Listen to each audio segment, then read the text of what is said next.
Seguimos nosso caminho por esse mar de longo.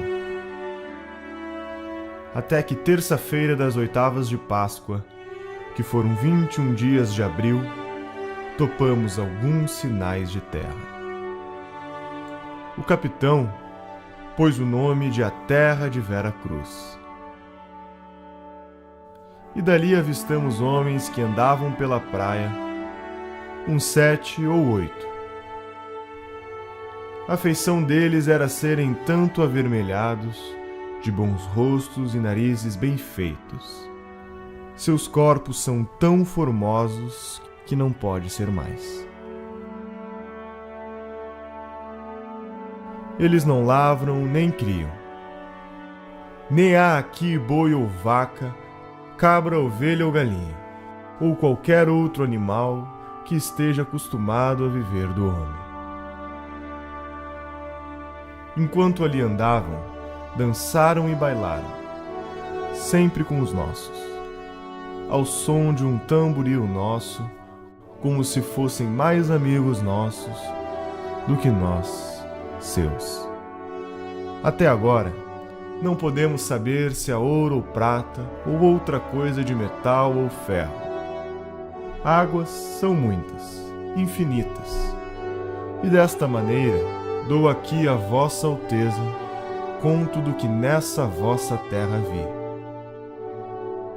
Deste porto seguro, da vossa ilha de Vera Cruz, hoje, sexta-feira, 1º dia de maio de 1500, Pero Vaz de Caminha.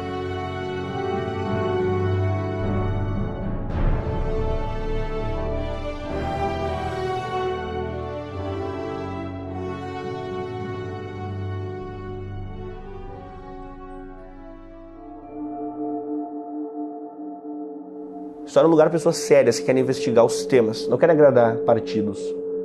Querem investigar os temas. Isso é história. História não é exercício de simpatia. O historiador, já ensinou Leopold von Ranke, ele deve ser emocionalmente frio. Ele deve olhar a fonte e tratá-la com respeito.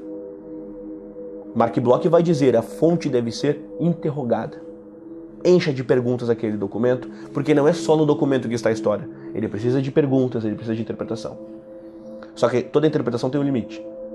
Nós não podemos fazer, como acusou Gilberto Freire, como Marx, que interpretou demais, filtrou demais, foi parcial demais, e com isso fez uma produção que Paul Johnson e o próprio Gilberto Freire citado vão dizer que em muitos momentos é muito mais literatura do que produção sociológica ou filosófica.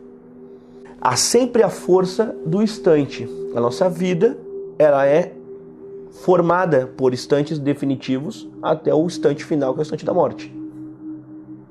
E no Brasil, os instantes políticos, os grandes instantes políticos, eles são discutidos de modo muito escasso e, na maior parte das vezes, para garantir interesses interpretativos e não um interesse genuíno com as fontes de investigação, de leitura do passado. Não é para construir um novo Brasil, construir uma história de um Brasil perfeito. Não, mas é para discutir a história do Brasil tal qual ela foi. A gente pode pensar assim, além da gente se conhecer nos detalhes, é melhor para isso, melhor para aquilo, não funciona bem nisso, o clima é tal, até o clima influencia na gente, é importante pensar nos valores universais, sim. Na conversa com os homens de todos os tempos e de todos os lugares. Afinal, existem muito mais pessoas mortas do que vivas. Então, a gente aprender com a humanidade é ouvir os mortos. São estes momentos que formam a nacionalidade. O que é o senso da nacionalidade? É a memória dos grandes feitos realizados em comum, onde todo o povo sente que está participando. É isso que é, vamos dizer, a identidade nacional. Agora, o nacionalismo brasileiro é assim, sempre foi um nacionalismo, primeiro, geográfico e não histórico. Hegel já dizia, a América Latina não tem história, só tem geografia. Então é um nacionalismo idiota, feito de orgulho do território, como se nós tivéssemos feito o território. As nossas matas, o ouro, os minerais, o petróleo é nosso, a Amazônia é nossa.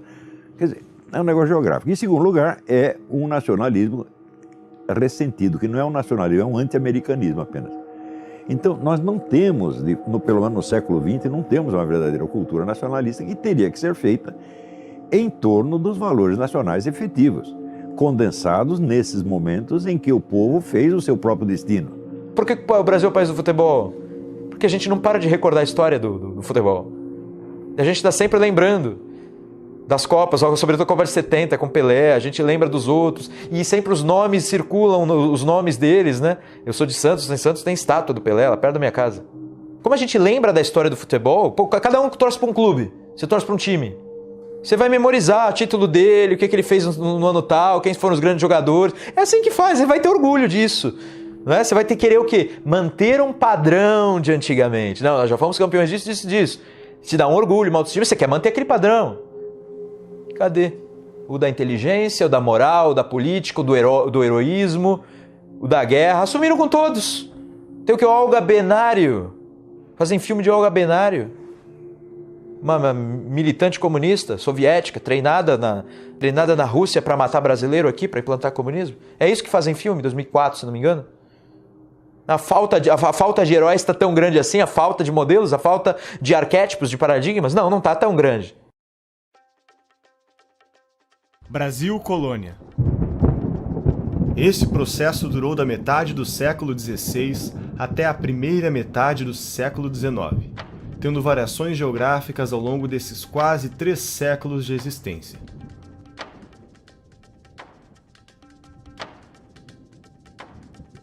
Durante esse período, nunca o Brasil teve o título ou designação oficial de colônia.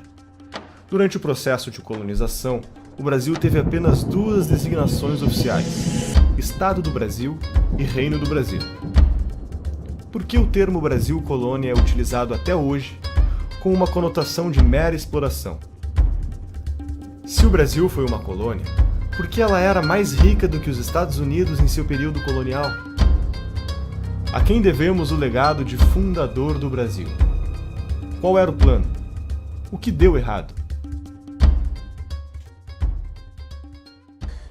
Entrando nessa ideia do Brasil colonial, abarcando o Brasil colonial, é fundamental, antes de discutirmos se o Brasil foi ou não uma colônia, analisarmos algumas coisas no seu sentido mais pluralizado. Exemplo: índios e não índio. Pegar, por exemplo, um Guarani, um Tupinambá e um Tupi é falar de índios diferentes. Ou seja, há um conjunto cosmológico singular em cada uma dessas culturas. Chega o elemento português aqui. O elemento português apresenta objetos de área comum. Uma fé, uma forma de organização de espaço urbano, apresenta conceitos que hoje nós já nascemos com eles prontos e que nós sabemos o valor que eles têm. Exemplo: vida privada, cotidiano. E eles vão apresentando esses elementos e vão dando uma cara de unidade.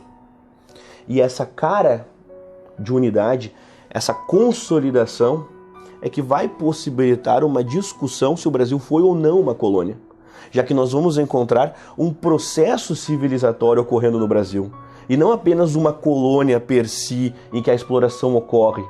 O pessoal às vezes fala sobre a extração do ouro e reclama do tempo em que você pagava 1/5 do ouro explorado para a coroa portuguesa. Quem dera se hoje eu pudesse pagar 1/5 de impostos. Não é verdade? Eu pago muito mais e não pago por uma coroa e não recebo em volta. Se o Brasil era uma colônia, por que éramos uma colônia mais rica, por exemplo, do que os Estados Unidos na sua fase colonial? Quais são os méritos do processo português no Brasil, já que nós tantas vezes não os discutimos e nós não vemos esse tipo de discussão? Quais são esses méritos? E por que a história do Brasil é explicada sempre a partir apenas dos ciclos econômicos? Então, se a ideia é falar de um Brasil português, ela pelo menos me soa sempre melhor. A história do Brasil é riquíssima, né? Nós normalmente perdemos de vista, infelizmente, a substância da forma como, vamos dizer assim, o elemento essencial de como a educação no Brasil ela foi, vamos dizer, praticada desde o período da fundação do Brasil. Quer dizer, o período colonial foi um período em que, claro, nós não tivemos uma pulverização da educação, os processos pedagógicos, eles ainda eram muito restritos, né, a certos nichos, a certos grupos, mas nesses grupos, nesses nichos, nós tínhamos ali verdadeira educação. E é difícil discutir esses temas. Por quê? Porque ainda há, no nosso tempo, uma imagem muito ruim construída sobre as mais variadas justificativas de nossa tradição. Dom João VI continua sendo associado a um gordo, corno, comedor de coxinhas. E até onde isso vai? O pessoal adora, dentro da historiografia, dizer que tal contexto foi bom ou ruim para o indígena, mas olhando sob o viés contemporâneo, sob as células oculares de nosso contemporâneo. Mas vamos nos remeter lá ao século XVI. Vocês já pararam para pensar que, para o indígena, aqueles espelhos representavam uma coisa excelente? E que o pau-brasil para eles era uma coisa banal? E de que, nesse sentido, eles escolheram aquilo. Eles também tinham uma autonomia humana. Brasil Imperial é um período da história brasileira entre 7 de setembro de 1822, a independência do Brasil, e 15 de novembro de 1889, a proclamação da República. Neste período, o Brasil foi governado por dois monarcas, Dom Pedro I e Dom Pedro II. Como realmente foi a fundação do Brasil? Durante esse processo, muita coisa aconteceu. Uma versão da história é conhecida, a outra, nem tanto. A questão do José Bonifácio apareceu para mim, sobretudo, quando eu estava querendo saber a respeito da nossa fundação, quem era o nosso fundador. Aqui no Brasil, nós tínhamos aquela ideia de que um português da família real, montado num jumento, na verdade era uma mula, né? Numa mula, com caganeira, gritou independência ou morte. E quando as pessoas me contavam sobre suas independências nos outros países e perguntavam da minha, eu percebia, eu não posso falar a minha história, não, isso não faz sentido. Não... Quando, em 1808, a família real vem para o Brasil, nós começamos ali a ter certas bases fundantes. E o que são essas bases fundantes? São, dentre outras coisas, elementos que toda nação tem e que o Brasil não tinha. A questão da imprensa, por exemplo, a questão de um exército organizado, um exército próprio, enfim. Dom João VI traz para o Brasil valores, ainda como príncipe regente de Portugal, que o Brasil não tinha. Então vira um país. Daí ele cria o Banco do Brasil, cria os portos, o ensino superior, etc. Toda a infraestrutura brasileira foi Dom João VI começou. Embora eu não concorde com a tese de que a família real era inculta, não concordo com nada disso. A biblioteca transportada por Dom João VI foi imensa. O amor dele por música, por pintura. O cara era culto, não é o imbecil que comia coxinha. Ocorre uma revolução em Portugal, a Revolução do Porto.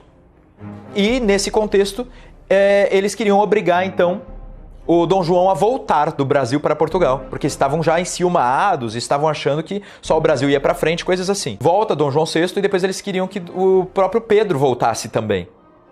E aí que o José Bonifácio diz não, ele acha que se o Dom Pedro voltar, o Brasil, ele não tinha essa comunicação de hoje, nem estradas, nem internet, nem correios. O Rio de Janeiro se transformou em centro das províncias quando veio Dom João VI. Antes disso, cada província era um universo diferente. Então, esse centro, o José Bonifácio diz, precisamos manter esse centro. Porque é importante, é um centro de intercomunicação, é um centro de administração. Precisamos desenvolver, inclusive, a partir desse centro, uma unidade. Então, José Bonifácio, em alguma medida, Dom João VI, na prática, ele deixa a estrutura do que seria o Brasil. José Bonifácio inventa com consciência, consciente do que fazia. O Brasil tem que ter este território unido. E se a gente tiver que dividir as províncias e cada uma delas obedecer só a Lisboa, nós não vamos conseguir essa unidade. O Brasil vai se quebrar. Porque se Portugal errar, o Brasil pode seguir o mesmo caminho revolucionário dos outros povos da América Espanhola, ou da França, dos Estados Unidos, e o Brasil se quebraria em diversas pequenas repúblicas. E ele dizia, isso vai ser péssimo, enquanto a gente pode manter um grande e vasto império, que era a ideia dele, certo? Então José Bonifácio escreve uma carta muito mal criada para Dom Pedro, antes do dia do fico.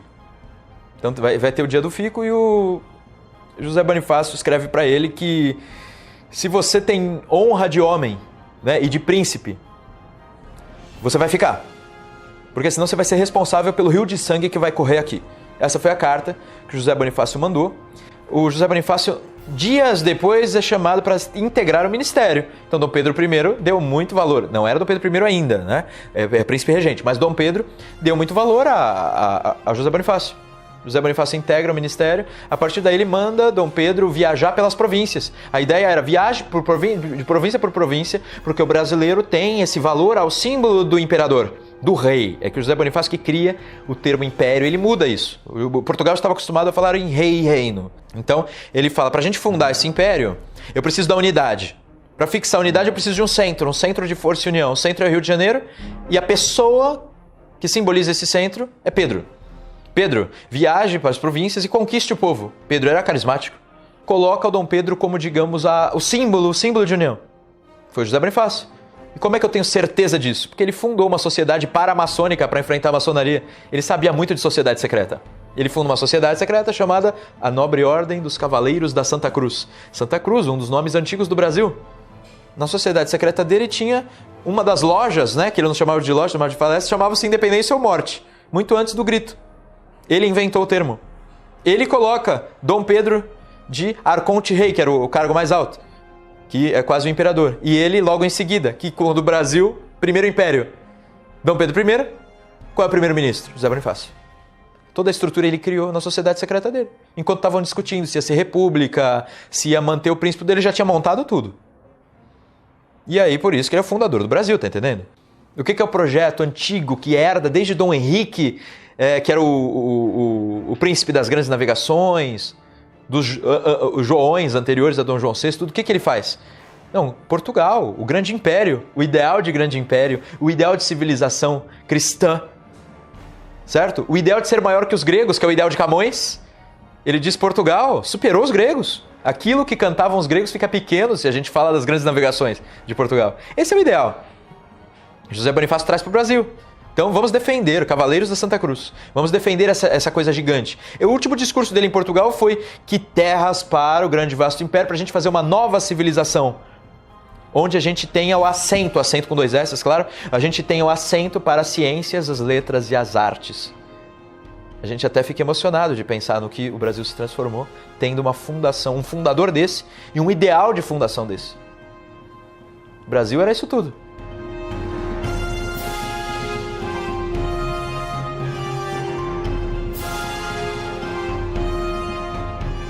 Tudo isso eu digo porque José Bonifácio é o estrategista da independência, estrategista até de guerra, porque ele monta a Marinha do Brasil e diz que o principal elemento era a Marinha. Por quê? Para a guerra não se travar nas casas das pessoas. Vamos travar a guerra no mar. Quando eles estiverem vindo, a gente já os derruba. A Marinha do Brasil é grata a ele até hoje. Então, assim, ele tem a visão total, estratégia de guerra, estratégia de integração nacional por meio do símbolo unificador, a estratégia do Centro de Força e União, que é local também, no Rio de Janeiro, a estratégia diplomática, ele nomeia pessoas especiais para ir para a Inglaterra, para a França, para a Argentina, que não era ainda a Argentina que a gente começa, era a Confederação da Plata e uma série de coisas, para os Estados Unidos, dando ordens, faça isso, faça aquilo, faça aquilo, faça aquilo. Esse é o nosso primeiro império, ele fez tudo isso. Ideia para educação de escolinha. Ele disse método tal para educar crianças.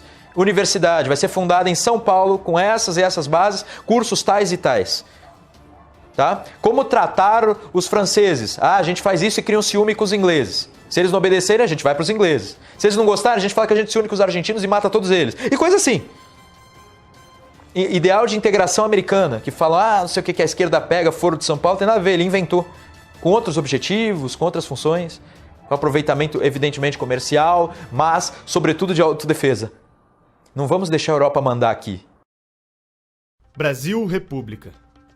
A República no Brasil surge principalmente a partir de 3 questões. A primeira está relacionada à forma com que o abolicionismo foi feito. Naquela época, os escravos eram tidos como propriedade, e, como toda propriedade, tinha um valor de mercado. O abolicionismo foi feito de tal forma que os proprietários não receberam nenhum ressarcimento para abrirem mão de seus escravos. Isso fez com que o império perdesse o apoio dessa classe. A segunda questão está relacionada ao exército. O exército lutou na Guerra do Paraguai por um tempo excessivo. Existia um desprestígio em relação à marinha, pois o império privilegiava e premiava a marinha enquanto o exército estava morrendo na Guerra do Paraguai. Isso fez com que Dom Pedro perdesse o apoio do exército também. A terceira questão foi religiosa. Dom Pedro entra em conflito com a igreja, não segue algumas bulas papais que proíbem o casamento entre maçons e católicas, manda prender bispos que seguem ordens da igreja e não as suas, e acaba perdendo o apoio dos fiéis. Quando teve a independência, o Brasil tinha 3.000 monges. Quando chegou no dia da República, tinha 8. O governo imperial não deixava os superiores das ordens religiosas fiscalizar o que estava acontecendo dentro, não deixava fundar novas escolas religiosas. Isso, a igreja estava acabando. A República veio de um acordo entre a igreja e uma parcela da maçonaria, porque ali era todo mundo maçom, o imperador era maçom, o republicano era maçom, todo mundo maçom. Então tem uma briga interna na maçonaria e a igreja se aliou com uma parte e apoiou a República.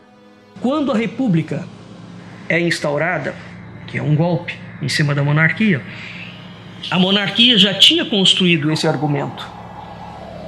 A República simplesmente aprofunda e leva isso a uma estratosfera. De modo que, desde o momento em que a República, de fato, configurou-se como tal, em 1889, a República nunca permitiu, efetivamente, que o Brasil tivesse alguma identidade cultural. E mais, cunha uma ideia de que o Brasil é o país do futuro. Porque quando você deslegitima a cultura de um povo, aquela cultura pode ser fabricada, ela pode ser construída artificialmente por determinação estatal. Então, toda a trajetória da República Brasileira é a trajetória, entre outras coisas, da construção de uma identidade nacional a partir da esfera do Estado. A unidade, a concentração do poder substitui o senso de identidade nacional, meu Deus do céu. Quer dizer, se não existe uma unidade de sentimento no povo, alguém tem que criar uma unidade artificial e impor. Você esquece tudo que o Brasil foi, toda a sua herança intelectual, a sua herança espiritual, a sua história e coloca outra. Aí você vai colocando a história de um movimento internacional. Pode ser um movimento comunista, mas isso pode acontecer, porque é o que a Olga Benário é parte do movimento comunista. Agora, não é só contra o comunismo que temos que nos aprender a nos defender. É qualquer outra coisa que queira tomar o lugar da verdade, o lugar da história, das nossas características próprias, da nossa voz, do nosso modo de ser no mundo. Qual é o modo de ser do brasileiro no mundo? Você dificilmente encontra no Brasil algum político ou estadista que tenha uma visão integral do Brasil. Geralmente a visão é paroquial, ele vê um pedacinho que é a classe dele, o grupo dele. Como pessoa da esquerda, ele só vê o seu próprio umbigo, né? Ninguém procura captar o Brasil inteiro, né? Para isso, evidentemente, você não precisa ter viajado o Brasil inteiro. Um pouco de imaginação basta, um pouco de estudo basta, para você entender como é que as pessoas sentem, né? Você vê, por exemplo, você vai no Rio Grande, o Rio Grande tem uma certa consciência histórica. Sabe por que eles têm a consciência histórica? Porque a sua história foi condensada numa grande narrativa épica que é do Érico Veríssimo, O Tempo e o Vento. Então, você não é obra de história, é uma obra de ficção, mas é a epopeia do Rio Grande. Todo gaúcho leu isso e ele tem isso na memória. Então, você vê, até eu, quando ia no Rio Grande, eu ouvia os caras cantando no Rio Grande, eu mesmo me emocionava, porque eu me sentia participando da história. Agora, tem isso em São Paulo? Tem isso no Rio? Já não tem mais. O Rio tinha, acabou. Estado nenhum tem esse senso de unidade histórica. Nem em Minas Gerais você encontra muito isso mais. Sobrou só no Rio Grande. Não, a República foi uma palhaçada, desde o início. Você vai lá no Rio de Janeiro, você olha o Paço Imperial, que é onde morava o imperador, e depois você vai olhar o Palácio do Catete. O Paço Imperial, o que é? Uma velha casa de fazenda, onde o imperador morava com toda a modéstia, sem gastar dinheiro público. Fizeram a República, daí os generais, não, vamos comprar um palácio, vamos ser os gostosões. Começaram a gastar dinheiro público, começou a corrupção desgraçada, que no Império não tinha. tá certo? E o Brasil caminhou de golpe em golpe, de revolução em revolução e nunca mais estabilizou, não teve 5 anos seguidos de democracia e de ordem, meu Deus do céu. Então você quer saber o que foi a República? Uma bela porcaria, é? E essa outra fase começa com militares no poder. A gente fala de ditadura militar a partir de 64. A gente começa com uma república que é conhecida como República da Espada, do Deodoro, Marechal Deodoro da Fonseca, e o seguinte, Marechal Floriano Peixoto. A gente tem uma República da Espada porque é a República do Exército, é uma ditadura positivista. Nossos 2 primeiros presidentes foram ditadores militares, digamos assim. Então, a Constituição foi feita em 1891, a Constituição já foi desrespeitada pelo segundo presidente da República. A revolta da Armada, a Marinha, lembra que eu disse que o Exército que era republicano, mas a Marinha adorava o Império. Aí a Marinha, vez ou outra, colocava navios de guerra na frente do Rio de Janeiro, dizendo: vou bombardear tudo se você não fizer tal coisa. Aí a revolta da Armada, a famosa revolta da Armada. Começa assim a história da República. E dizem que não teve guerra civil no primeiro momento, mas aí depois tem revolta da Armada, depois tem Canudos, depois tem um monte de coisa. O Brasil precisa formar e reconhecer pessoas capacitadas, e esse reconhecimento de pessoas capacitadas nas diferentes áreas é que vai possibilitar que pessoas cresçam. E a política, nesse apanhamento historiográfico de um século XX, em que sai uma coroa, sai uma trindade, entra outra bandeira, outro hino, outro símbolo constitucional, sai esses símbolos constitucionais, entra Vargas, carregando, no seu período, outros símbolos nacionais. Quando nós voltamos à ideia de Deus presente na Constituição, que não é mais o Deus da Trindade, é o Deus laico, é o Deus que abre um conjunto de possibilidades em que até Vargas ou Lula podem ser o Messias. Sai Vargas, uma Brasília surge. E estou fazendo tudo isso assim, de forma acelerada. Sai Brasília, no sentido de apresentação simbólica, nós temos 64. Sai 64, nós temos um novo Brasil para muitos. O novo processo de independência ocorreu em 88. Sai 88, 2002. Eis o momento de libertação do povo. Não, a libertação do povo aqui já aconteceu. Já aconteceu há muito tempo. Então esse processo de mudanças simbólicas, esses vácuos, germina a existência de todo tipo de tirania. Deixa ali, as sementes estão bem postas. E isso até hoje. O Brasil é uma aberração total. Brasília matou o Brasil, né? Eu considero o Juscelino Kubitschek uma das maiores bestas quadradas que já houve na história do Brasil.